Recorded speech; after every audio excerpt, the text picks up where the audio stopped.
Hello guys, welcome to my channel. I hope you are all doing fine. So आप लोग सब अच्छे से पढ़ाई कर रहे हो.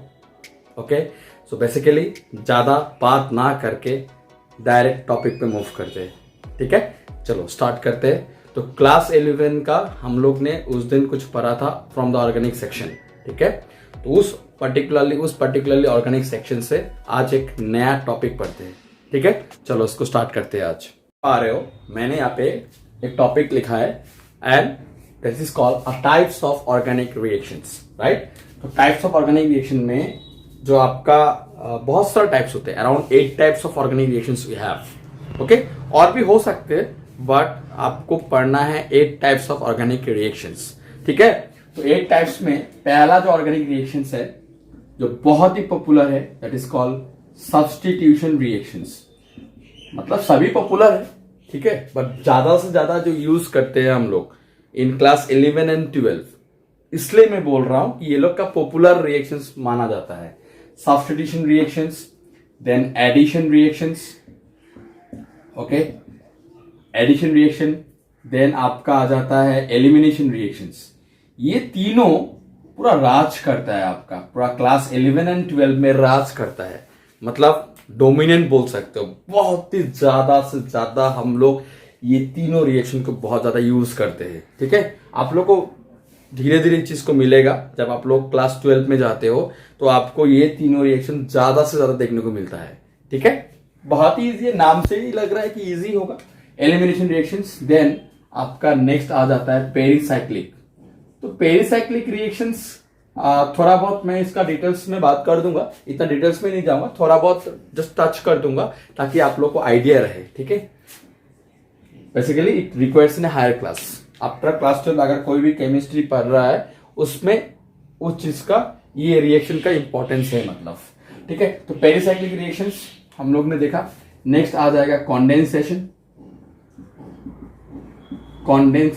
रिएक्शन, जिसमें रिएक्शन होने के टाइम पे दो मॉलिक्यूल जब कंबाइन होता है उसमें छोटा मोटा मॉलिक्यूल निकल जाते हैं. जैसे वाटर निकल गया, अमोनिया निकल गया, या कार्बन डाइऑक्साइड गैस निकल गया, तो जो भी हो, तो बेसिकली उस चीज को बोला जाता है कॉन्डेंसेशन. जनरली पॉलीमर में ज्यादा यूज होता है कॉन्डेंसेशन, पॉलीमर. ठीक है, बात करेंगे उसके ऊपर. तो substitution reactions, addition, elimination, pericyclic, condensation. इसके बाद आ जाएंगे मान लो इसके बाद आ जाएगा यस आइसोमराइजेशन रिएक्शन या आइसोमर रिएक्शन भी बोला जाता है. Substitution reaction, addition reaction, elimination reactions, pericyclic reactions, condensation reaction, isomerization reaction. Then आपका आ जाएगा पॉलीमराइजेशन रिएक्शन. तो कितना लिखा बच्चे लोग? मैंने लिखा 7. तो पॉलीमराइजेशन रिएक्शन में मैंने कितना लिखा? Sorry, types of organic reaction में कितना लिखा? 7 ऑर्गेनिक रिएक्शन मैंने लिखा. और जो और भी एक बहुत बड़ा पॉपुलर है जो होता है रीअरेंजमेंट. इसको बोला जाता है रीअरेंजमेंट रिएक्शंस. ठीक है, तो basically we have 8 types of organic reactions. ठीक है, तो 8 टाइप्स ऑफ ऑर्गेनिक रिएक्शन में आपको substitution reactions, addition reactions, elimination reaction and then rearrangement reaction, ये चारों आपको बहुत ही अच्छे तरीके से नॉलेज होना चाहिए. बेसिक है आपको, अब जस्ट यहाँ पे बेसिक ही सीखना है आपको, इतना डिटेल में नहीं जाना है क्योंकि आपको 11 एंड 12 में इतना डिटेल्स में जाने का जरूरत नहीं. जो पढ़ाऊंगा वही अगर आपने अच्छे से सीख लिया ना तो हो गया आपका 11 12 तो आपका निकल जाएंगे. ठीक है, इसके बाद नीट वगैरह आ जाएंगे. अगर आप JW देते तब भी आपका ये कॉन्सेप्ट काफी हो जाएंगे, काफी है. ठीक है, उसमें थोड़ा एक्स्ट्रा पढ़ना पड़ता है, डिफरेंट एग्जाम्पल्स आपको पढ़ना पड़ता है कॉम्पिटिटिव एग्जाम में. बट आपका 11 एंड 12 अगर आप बोर्ड के लिए तैयारी कर रहे हो तो जो पढ़ाऊंगा वही क्वेश्चन आपका बनेगा. मतलब ये एश्योरिटी मैं देता हूं. ठीक है, भगवान नहीं हूं, इंसान हूं, टीचर हूं, एक्सपीरियंस से बता रहा हूं. ठीक है, चलो तो इसलिए चलो एक एक करके देखेंगे. पहले सब्स्टिट्यूशन देखेंगे, एडिशन देखेंगे, एलिमिनेशन, रीअरेंजमेंट. बाकी ये चारों जो बचे रहेंगे इसमें थोड़ा बहुत डिस्कस कर देंगे लास्ट में, अभी नहीं चाहिए. ठीक है, चलो लास्ट में मतलब एकदम चैप्टर खत्म होने के बाद नहीं, मतलब पहले 4 को पढ़ेंगे, इसके बाद और जो 4 रहेंगे उसके ऊपर डिस्कस करेंगे. ठीक है, चलो तो फर्स्ट क्या है भाई? फर्स्ट है हम लोग का सब्स्टिट्यूशन रिएक्शंस, ठीक है, RxNS, ठीक है, छोटा फॉर्म में लिख रहा हूं भाई, बहुत लिखना पड़ता है। तो RxNS मतलब सब्स्टिट्यूशन रिएक्शंस। तो ये क्या बताता है हम लोग को? सब्स्टिट्यूशन। सब्स्टिट्यूशन भी बहुत सारा टाइप का सब्स्टिट्यूशन होता है, ठीक है। एक तो होता है मान लो इलेक्ट्रोफिलिक सब्स्टिट्यूशन होता है, एक इलेक्ट्रोफिलिक, बात करेंगे इसके ऊपर, इलेक्ट्रोफिलिक सब्स्टिट्यूशन रिएक्शंस। कोई क्या करता है, मैंने देखा है कोई क्या करता है, डायरेक्टली सब्स्टिट्यूशन रिएक्शंस में एक एग्जांपल डाल देता है और थोड़ा बहुत डेफिनेशन डाल देते हैं। बट आप एक चीज ध्यान में रखो कि आपको कितना टाइप्स होता है, मतलब आपका सबहेडिंग्स अगर आप निकालते हो सब्स्टिट्यूशन का, उसमें 3 टाइप्स होता है, ठीक है। नेक्स्ट आता है आपका इलेक्ट्रोफिलिक सब्स्टिट्यूशन, इसके बाद आपका आ जाता है न्यूक्लियोफिलिक सब्स्टिट्यूशन, न्यूक्लियोफिलिक सब्स्टिट्यूशन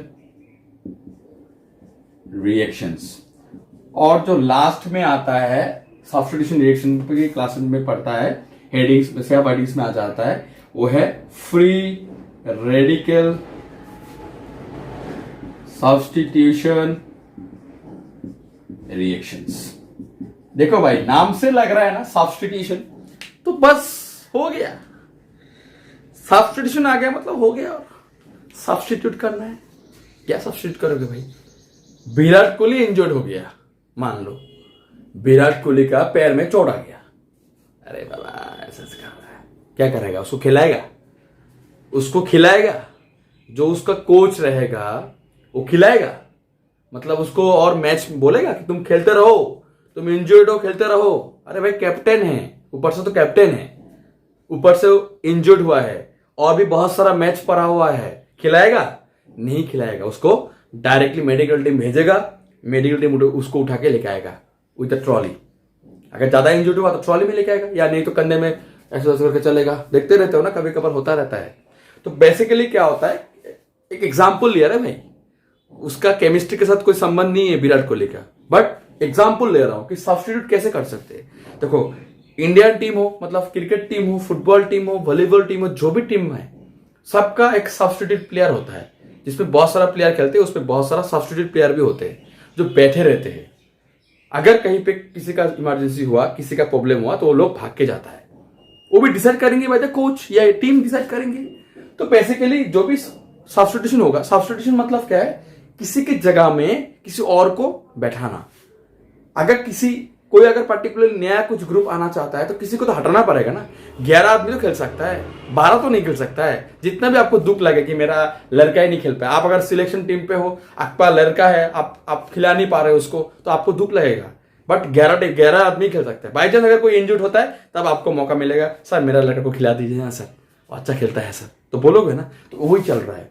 तो सब्स्टिट्यूशन मतलब किसी दूसरे से क्या करना है, दूसरे से सब्स्टिट्यूट कराना है, किसी और को किसी पर्टिकुलर कोई प्लेयर खेल रहा है उसको बैठा के किसी और नया प्लेयर को खिलाना, उसको बोला जाता है सब्स्टिट्यूशन, मतलब रिप्लेसमेंट, किसी के जगह में रिप्लेसमेंट करना। बस हो गया। अभी डेफिनेशन क्या है भाई? तो डेफिनेशन यही बोलता है कि अगर आप सब्स्टिट्यूशन कराते हो, अगर कोई भी रिएक्शन में अगर कोई एटॉम या ग्रुप ऑफ एटॉम अगर सब्स्टिट्यूट कर रहा है by the new incoming group या एटॉम्स, या कोई अगर पर्टिकुलर ग्रुप आ गया या मोलिक्यूल्स आ गया, कोई एटॉम्स आ गया नया, तो एग्जिस्टिंग एटॉम को या ग्रुप को हटा के अगर नया एटॉम या ग्रुप आ गया तो उस पर्टिकुलर रिएक्शन का नाम है सब्स्टिट्यूशन। तो सब्स्टिट्यूशन कितना टाइप का है भाई? एक होता है इलेक्ट्रोफिलिक। अब इलेक्ट्रोफिलिक क्या है भाई? इलेक्ट्रोफिलिक मतलब क्या है भाई? Positively charge species. जो पॉजिटिव चार्ज होता है उसको बोला जाता है इलेक्ट्रोफाइल। मतलब जैसे मान लो इलेक्ट्रोफाइल अगर बात करेंगे, इलेक्ट्रोफाइल में क्या क्या आ जाता है, जैसे NO2 पॉजिटिव, Cl पॉजिटिव, ये सब ऑल आर इलेक्ट्रोफाइल। मतलब इलेक्ट्रॉन डेफिशिएंट स्पेसिस को बोला जाता है इलेक्ट्रोफाइल्स। तो अगर कोई इलेक्ट्रोफाइल आके सब्स्टिट्यूट करता है, कोई अगर इलेक्ट्रोफाइल आके सब्स्टिट्यूट करता है कोई एक एग्जिस्टिंग एटॉम को या ग्रुप को, तो बेसिकली उस पर्टिकुलर रिएक्शन को बोला जाता है इलेक्ट्रोफिलिक सब्स्टिट्यूशन। अगर न्यूक्लियोफिलिक का बात करेंगे तो न्यूक्लियोफिल की जगह में एक कोई अगर न्यूक्लियोफाइल है, सब जैसे मान लो क्या न्यूक्लियोफाइल लोगे भाई? न्यूक्लियोफाइल क्या लोगे यार? मान लो OH नेगेटिव हाइड्रोक्साइड आयन, मान लो OH नेगेटिव, और क्या ले सकते हैं हम लोग, मान लो Cl नेगेटिव। तो basically hydroxide ion, cyanide ion, all are they are they will be called as nucleophile. Nucleophile मतलब sir negatively charged species are called nucleophiles. High negative charge species को न्यूक्लियोफाइल्स बोला जाता है क्या? हाँ बोला जाता है, बट अगर और अच्छे से अगर आप उसको और अगर बोलना चाहते हो तो basically not the negative charge will be considered as a nucleophile here if any species contain lone pair of electron like ammonia. अगर एमोनिया है आपके पास NH3, इसको भी क्या माना जाएगा? बिकॉज इसमें एक लोन पेयर है, तो lone pair can be donated. तो अगर कोई लोन पेयर है, किसी के पास लोन पेयर है, किसी के पास नेगेटिव चार्ज है, मतलब क्या है भाई? They are considered as nucleophiles. ठीक है, तो कोई भी अगर इनकमिंग न्यूक्लियोफाइल, कोई भी अगर नया इनकमिंग, कोई भी अगर नया ग्रुप आ रहा है, कुछ नेगेटिव चार्ज लेके किसी को अटैक करने आ रहा है, मान लो आ रहा है, तो क्या होगा? आने से क्या होगा? आने से जो एग्जिस्टिंग ग्रुप था उसको हटा के एक इनकमिंग न्यूक्लियोफाइल आ जाएंगे. तो अगर कोई न्यूक्लियोफाइल आके किसी ग्रुप को हटाता है, उस पर्टिकुलर रिएक्शन का नाम है न्यूक्लियोफिलिक सब्स्टिट्यूशन, राइट?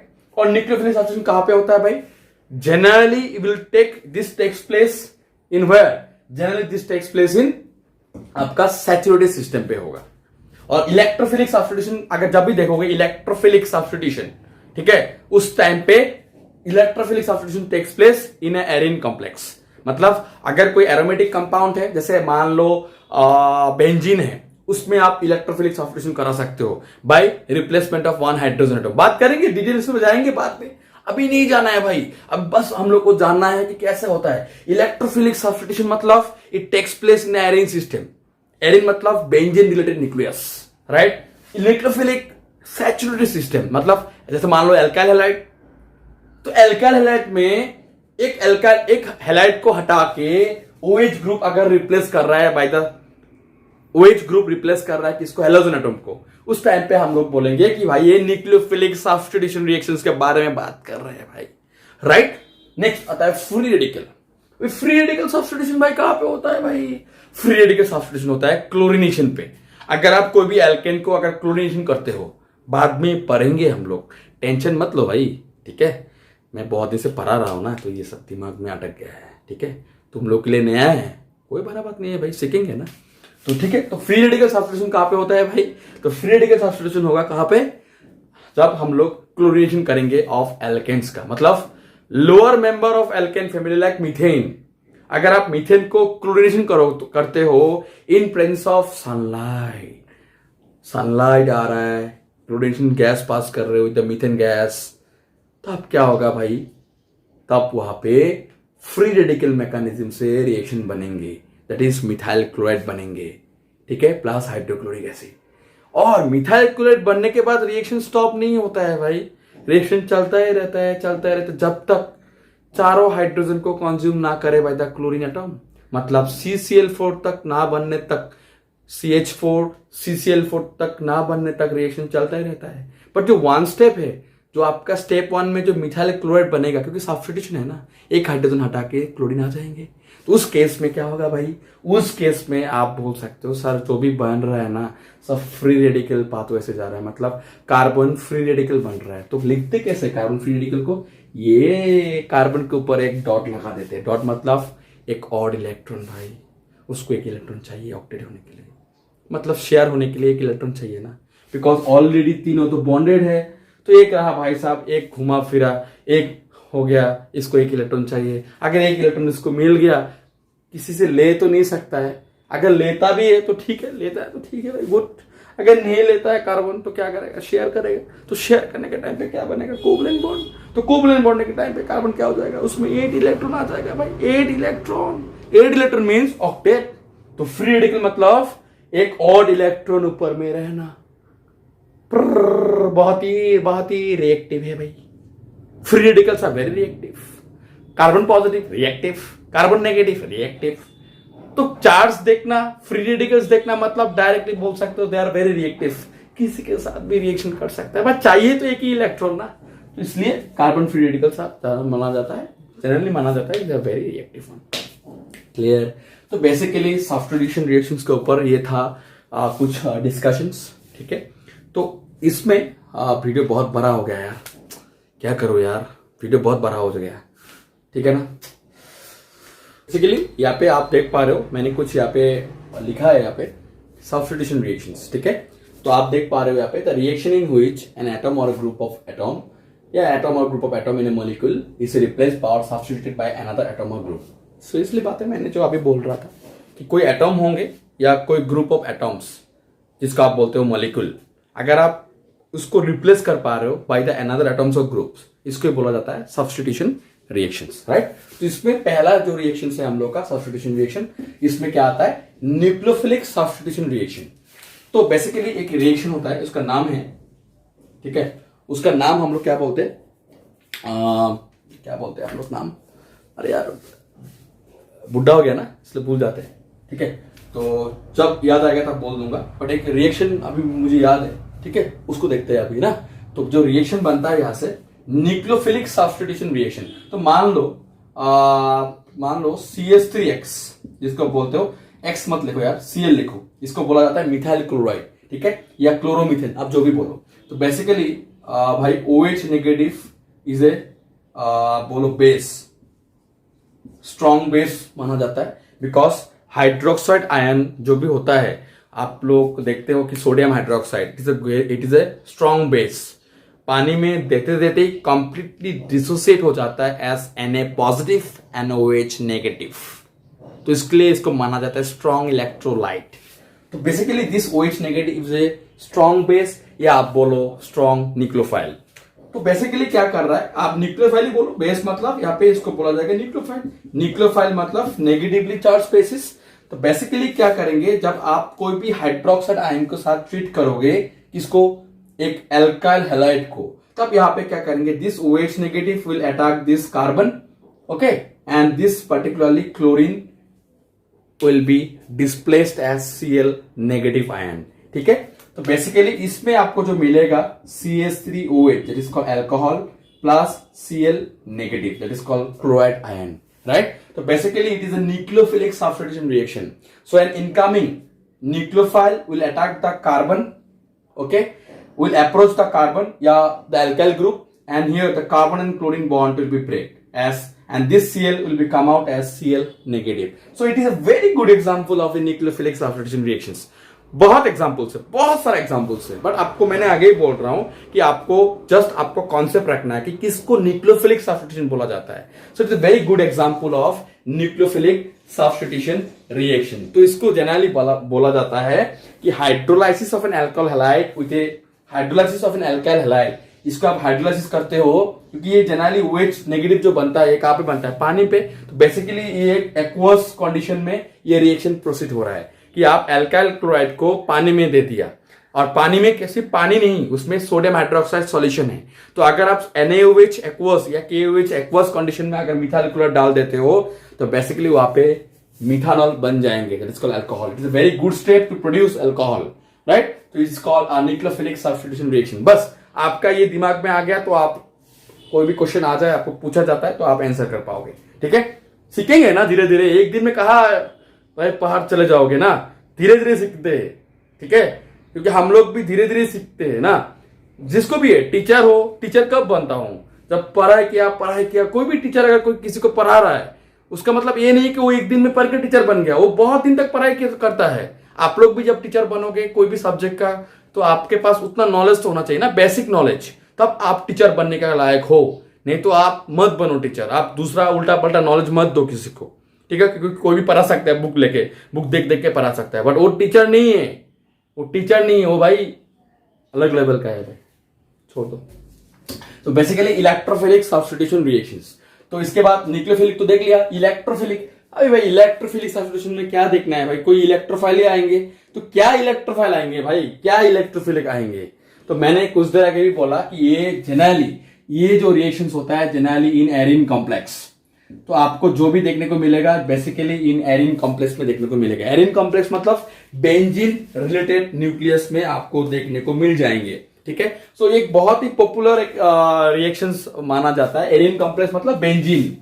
सो बेंजीन रिलेटेड न्यूक्लियस में ये रिएक्शन पॉसिबल होता है मोस्टली। तो आप मान के चलो, जैसे एक कंपाउंड है, सपोज मान लिया बेंजीन, सबका प्यारा कंपाउंड ना बेंजीन, ठीक है ना, but benzene can undergoes electrophilic substitution, it doesn't undergo nucleophilic substitution. आपको बाद में चीज को मालूम होगा क्यों ऐसा होता है भाई, क्यों नहीं होता है। ठीक है, मैं अभी बोल रहा हूं कि जस्ट देख लो अभी। ठीक है, क्वेश्चन बहुत कुछ एराइज होता है दिमाग में, छोटा छोटा क्वेश्चन एराइज होता है। क्यों क्यों क्यों सर ने यहाँ पे बेंजीन को नहीं लिया?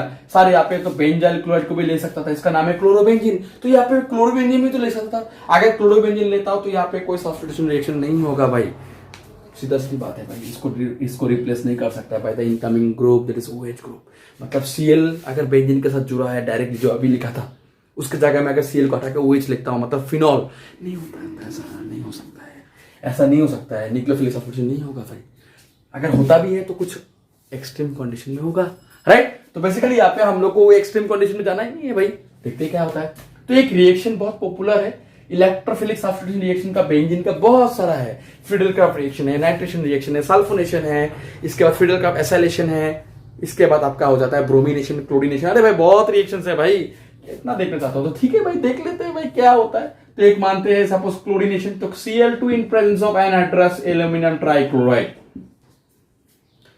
पूरा ड्राइंग कंडीशन में हो रहा है रिएक्शंस भाई, धीरे धीरे धीरे धीरे। तो यहाँ पे मान लो सब जगह में क्या है भाई, all are equivalent hydrogens. Hydrogen जो होता है बेंजीन का 6 हाइड्रोजन होता है ना, तो 6 hydrogen are equivalent in nature. कैसे कंफर्म किया भाई? एक होता है स्पेक्ट्रा, जो होता है हम लोग को कंफर्म करता है कि this is called a proton NMR. तो जब हम लोग ने एनएमआर का स्पेक्ट्रा निकाला, या एनएमआर जब हम लोग ने स्टडी किया, तब देखा गया कि all the hydrogen atoms are equivalent for the benzene molecule, right. तो बेसिकली कोई भी हाइड्रोजन को आप रिप्लेस करा सकते हो, मतलब आप सब्स्टिट्यूट करा सकते हो। मतलब हर एक कोई विराट कोहली तो नहीं हो सकता है, तो आपको विराट कोहली को चूज करना है तो विराट कोहली को निकालो, बाकी सब तो प्लेयर सेम रहेंगे, बट बेंजीन में हर एक हाइड्रोजन सेम है। मतलब तो बेसिकली अगर Cl2 in place of anhydrous aluminium chloride है, मतलब पूरा ड्राइंग कंडीशन में रिएक्शन बन रहा है धीरे धीरे। एनाइट्रस एल्यूमिनियम ट्राइक्लोराइड का देने का मकसद यही है कि यहां से मैं क्या जनरेट करूं, यहां से मैं Cl पॉजिटिव जनरेट करूं। मुझे क्या जनरेट करना है? इलेक्ट्रोफाइल।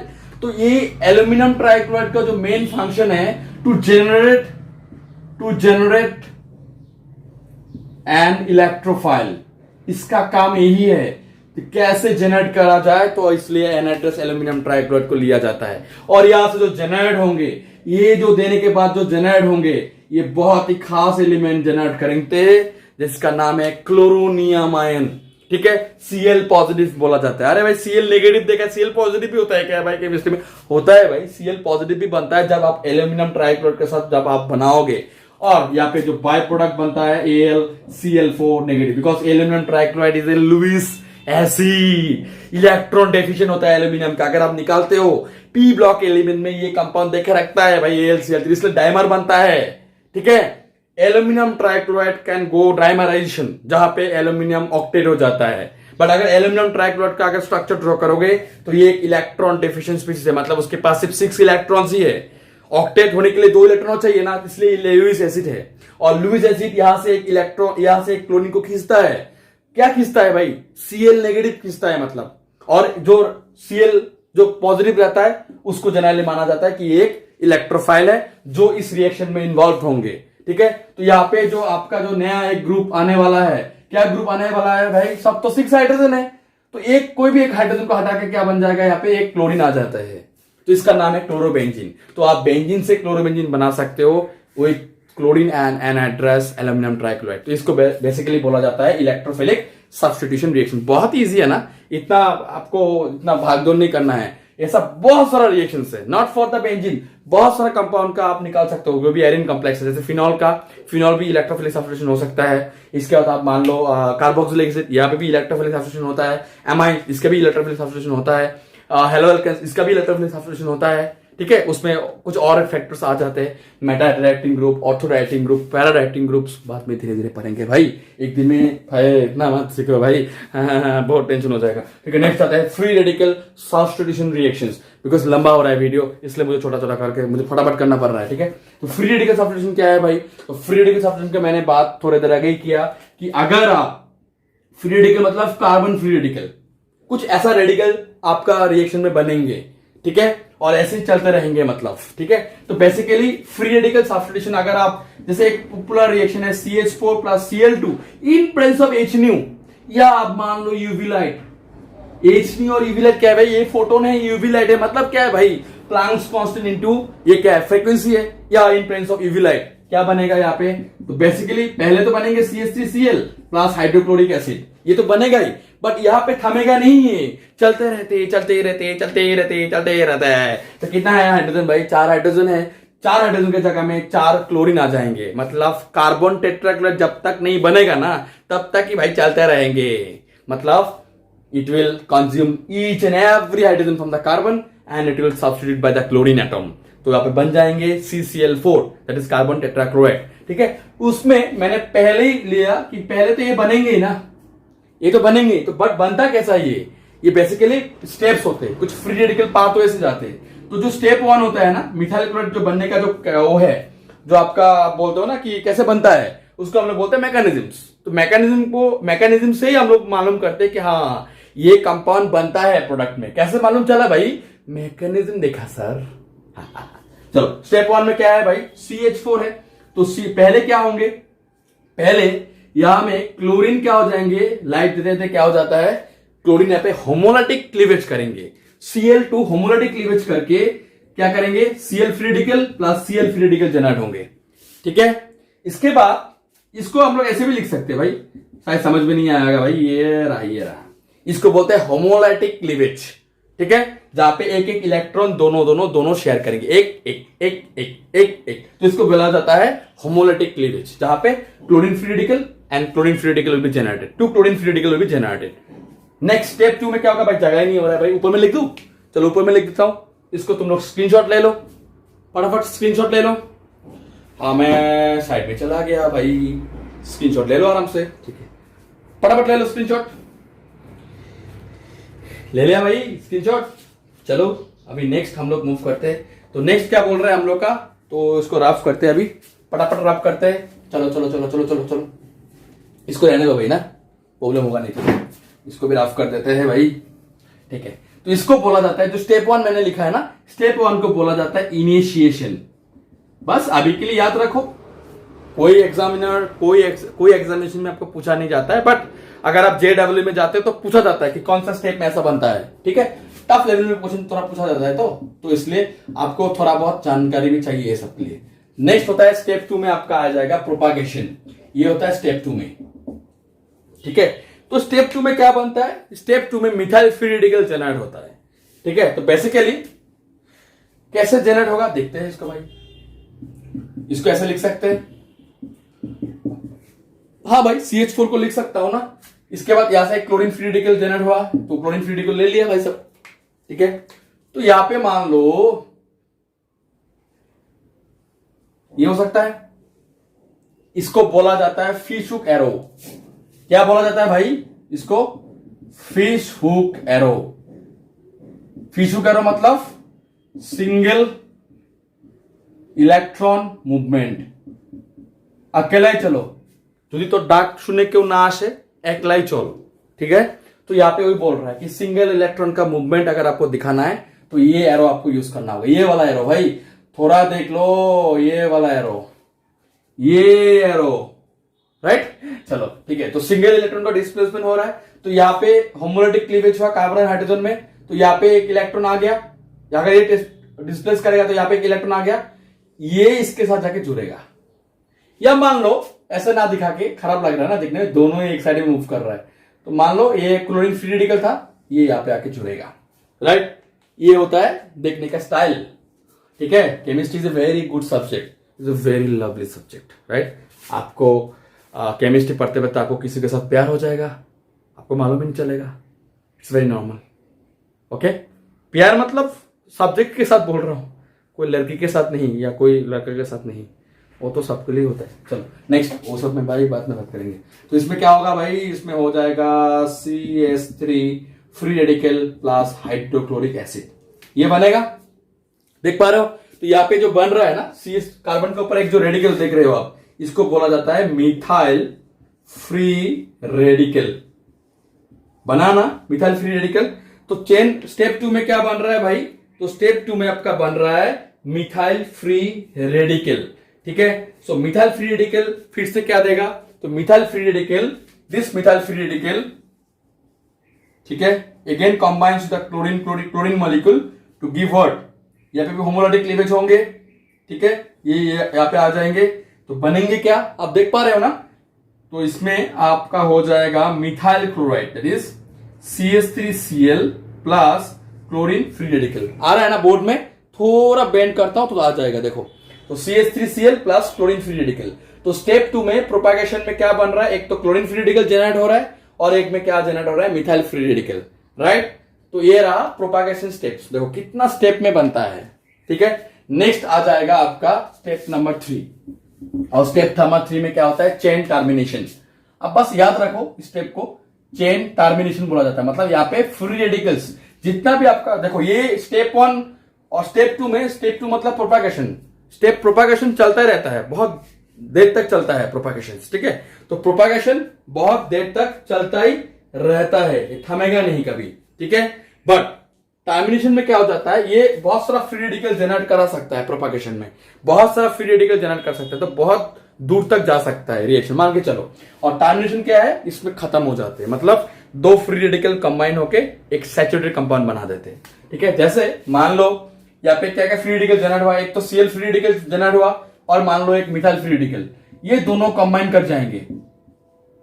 वही तो फिशू एरो आपको दिखाना होगा, ठीक है। और यहाँ पे क्या बन जाएगा, यहाँ पे बन जाएंगे H3CCl, जिसको आप बोलते हो मिथाइल क्लोराइड, राइट। आपका यही तो प्रोडक्ट बन रहा था ना, यही तो प्रोडक्ट बन रहा था ना। तो टर्मिनेशन स्टेप में आपको प्रोडक्ट देखने को मिल रहा है, प्रोपागेशन में भी मिल रहा था, टर्मिनेशन में दोनों फ्री रेडिकल्स दोनों कंबाइन करते हैं, जिसको आप बोलते हो हॉल्ट।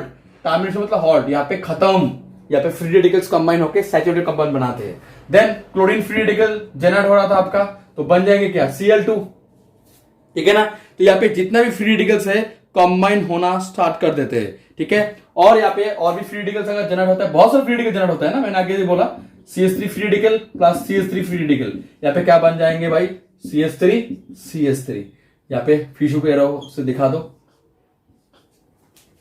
राइट। तो टर्मिनेशन स्टेप में जितना भी आपका फ्री रेडिकल्स बन रहा था सब कंबाइन हो जाएंगे और आपको सैचुरेटेड कंपाउंड देखने को मिल जाएंगे। तो ये होता है फ्री रेडिकल सब्स्टिट्यूशन रिएक्शंस। तो बहुत ही क्रिटिकल तो नहीं है, आप क्रिटिकल नहीं बोल सकते हो, बट आपको कुछ कुछ चीज याद रखना होता है, ठीक है, for your exam point of view, ठीक है। तो बस आप ये याद रखो कि एक पॉपुलर एग्जाम्पल है methane plus chlorine in presence of sunlight, it gives you a methyl chloride plus the evolution of hydrochloric acid, right. तो बेसिकली आपने सब्स्टिट्यूशन रिएक्शंस के बारे में आपको शायद अभी मालूम हो गया, थोड़ा वीडियो लंबा हो गया, for that I am very very sorry, but आपको मैंने जो भी पढ़ाया आपको यहाँ पे कॉन्सेप्ट क्लियर हो जाएंगे फॉर द सब्स्टिट्यूशन ओनली। और भी बहुत सारा रिएक्शंस है, उसको अभी धीरे धीरे डालता रहूंगा, एक दिन में इतना नहीं पढ़ाऊंगा, ताकि नहीं तो बहुत वीडियो लंबा हो जाता है, तब बहुत प्रॉब्लम होता है ना समझने में, मुझे प्रॉब्लम होता है, ठीक है।